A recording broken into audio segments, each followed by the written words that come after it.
Syederalun hari pertama masuk sekolah setelah libur panjang, para siswa diantar orang tua baik murid SD, SMP, SMK, SMA maupun Madrasah Aliyah di Codga Pubiren diantar orang tuanya.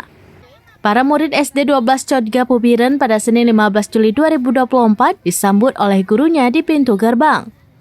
Guru menyalami satu persatu muridnya yang didampingi orang tua, umumnya kaum ibu. Para orang tua mengantar anaknya sampai pintu gerbang sekolah, bahkan ada yang menunggu di pintu pagar sekolah. Suasana yang sama juga terlihat di SMA N1 Biren. Para siswa setelah bersalaman dengan orang tua langsung disambut gurunya di depan pintu gerbang dan masuk ke pekarangan sekolah serta diarahkan para guru lainnya.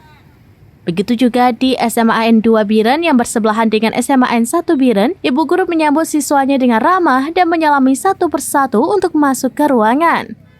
Para siswa baru sebagian duduk bersama dan saling kenalan serta berikutnya mengikuti berbagai kegiatan. Sementara di Mandua Biren, para siswa madrasah diantar orang tuanya, ada yang hanya sampai pintu gerbang sekolah dan ada juga orang tua mengantar sampai ke dalam dan bertemu para guru yang sudah siap menyambut siswa baru.